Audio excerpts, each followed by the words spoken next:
जय श्री हरि विष्णु। भगवान विष्णु सबका मंगल करे। जय सनातनी में आप सबका हार्दिक स्वागत है। जय सनातनी के इस अंक में आज हम जुड़ेंगे नागा साधुओं से। महाकुंभ में नागा साधुओं की महत्वपूर्ण भूमिका से। महाकुंभ में नागा साधु क्यों होते हैं आकर्षण का केंद्र?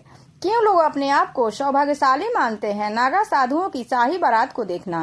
क्यों नागा साधुओं की शाही बारात महाकुंभ में होती है आकर्षण का केंद्र? आइए जानते हैं।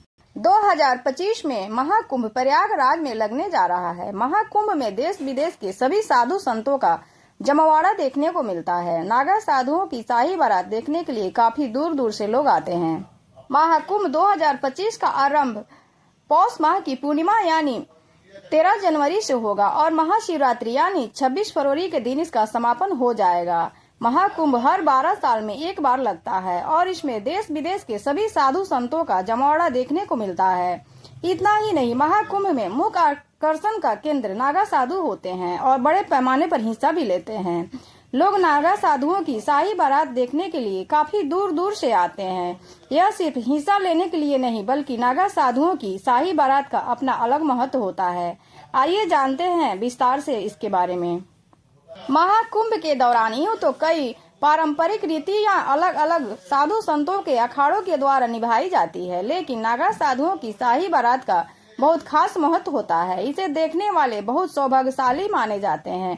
साथ ही माना जाता है कि जिन्हें नागा साधुओं की शाही बारात देखने का मौका मिलता है उन पर शिव की विशेष कृपा होती है। शिव पुराण के अनुसार भगवान शिव जब माता पार्वती के विवाह के लिए कैलाश से अपने ससुराल बारात लेकर निकले तब यह बारात काफी अलौकिक और भव्य रूप से निकाली गई थी, क्योंकि बारात तो तीनों लोकों के स्वामी शिव शंकर की थी। भगवान शिव की बारात में समस्त ब्रह्मांड और तीनों लोकों के विद्यमान देवी देवता, सुर असुर, गंधर्व, यक्ष, साधु संत, तांत्रिक, भूत प्रेत समस्त सभी ग्रह भी शामिल थे।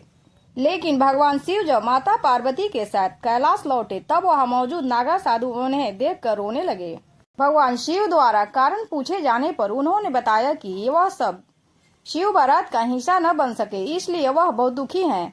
लेकिन भोले भंडारी शिव ने नागा साधुओं को समझाते हुए उन्हें वचन दिया कि नागा साधुओं को शाही बारात निकालने का अवसर मिलेगा जिसमें स्वयं महादेव मौजूद होंगे। इसके बाद समुद्र मंथन के दौरान जब अमृत निकला और पहली बार महाकुंभ का आयोजन हुआ तब भगवान शिव की प्रेरणा से नागा साधुओं ने शाही बारात निकालकर महाकुंभ का आरंभ किया और इस दौरान उन्होंने भव्य शाही बारात निकाली जिसमें नागा साधुओं ने भस्म, रुद्राक्ष और फूलों से भव्य श्रृंगार किया। तभी से यह मान्यता है कि जब भी महाकुंभ होगा नागा साधुओं द्वारा शाही बारात निकाली जाती है और जिस व्यक्ति को शाही बारात देखने का मौका मिलता है मानो कि उस पर भगवान शिव की साक्षात कृपा होती है। लाखों की संख्या में लोग महाकुंभ में डुबकी लगाते हैं, लेकिन हर कुंभ के मेले में खास आकर्षण का केंद्र नागा साधु होते हैं। अगर आपने इस चैनल को अभी तक सब्सक्राइब नहीं किया है तो कृपया सब्सक्राइब कर लें और बेल आइकन को भी दबा दें। नागा साधु जो अक्सर अपने शरीर पर राख लगाए हुए देखे जाते हैं और कुंभ मेले के बाद शायद ही कहीं नजर आते हैं। तो अब जानते हैं कि नागा साधु कौन होते हैं और कुंभ मेले से इनका क्या संबंध है और मेले के बाद वे कहाँ गायब हो जाते हैं। यह हमें त्याग, तपस्या और सनातन धर्म की जड़ों को याद दिलाता है। महाकुंभ 2025 में नागा साधुओं का जीवन और संगम से उनका विशेष लगाव है। हमें त्याग, तपस्या और धर्म की गहराई से परिचित कराता है। यह मेला केवल एक धार्मिक आयोजन नहीं बल्कि आध्यात्मिक चेतना का महासंगम है जिसमें नागा साधुओं का योगदान सबसे अद्वितीय है।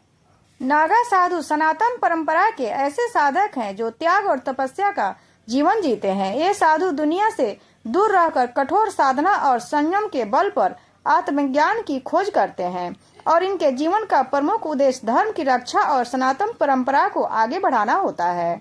नागा साधु अपने पूरे शरीर पर भस्म लपेटे रहते हैं जो मृत्यु के प्रतीक के रूप में देखा जाता है। यह दर्शाता है कि वे भौतिक सुखों और संसार के मोह से ऊपर उठ चुके हैं। नागा साधु लंबे समय तक बाल नहीं कटवाते हैं जिससे उनकी जटाएं आकाश की ओर बढ़ती प्रतीत होती है।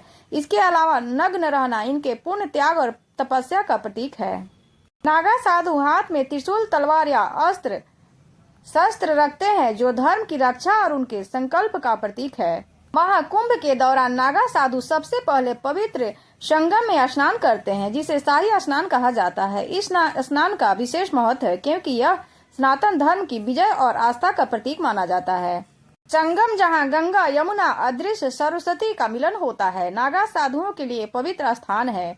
इन साधुओं का मानना है कि संगम में स्नान से आत्म शुद्धि होती है और मोक्ष की प्राप्ति होती है। नागा साधु कठोर तपस्या करते हैं। वे हिमालय की बर्फीली गुफाओं में रहते हैं और कठिन योग साधना करते हैं। उनका जीवन भौतिक सुखों से परे तप और भक्ति के माध्यम से आत्मज्ञान प्राप्त करने में समर्पित होता है। नागा साधु बनने के लिए व्यक्ति को अपनी सांसारिक इच्छाओं को त्याग कर एक गुरु के सानिध्य में कठिन साधना करनी होती है। यह प्रक्रिया वर्षों तक चलती है, जिसके बाद साधु को दीक्षा दी जाती है और वह नागा साधु कहलाता है। अब जान लेते हैं महाकुंभ 2025 में नागा साधुओं का महत्व। महाकुंभ मेला 2025 में नागा साधुओं का दर्शन करना एक आध्यात्मिक अनुभव है। यह हमें तपस्या, त्याग और सनातन धर्म की जड़ों की याद दिलाता है। महाकुंभ 2025 में नागा साधुओं का जीवन और संगम से उनका विशेष लगाव हमें तपस्या और धर्म की गहराई से परिचित कराता है। यह मेला केवल एक धार्मिक आयोजन नहीं बल्कि आध्यात्मिक चेतना का महासंगम है, जिसमें नागा साधुओं का योगदान सबसे अद्वितीय है। नागा साधु अपनी साधना में इतने व्यस्त होते हैं कि वे सामाजिक दूरी बनाए रखते हैं। उनका उद्देश्य केवल आत्मज्ञान और मोक्ष की प्राप्ति होता है तथा धर्म की रक्षा होता है। नागा साधुओं के लिए कुंभ का मेला एक अवसर होता है जहां वे एकत्र होकर गंगा स्नान करते हैं, ध्यान करते हैं और अपने धार्मिक कर्तव्यों का पालन करते हैं। नागा साधु दुनिया के सबसे बड़े मेले में तप साधना की अद्वितीयता को दर्शाते हैं।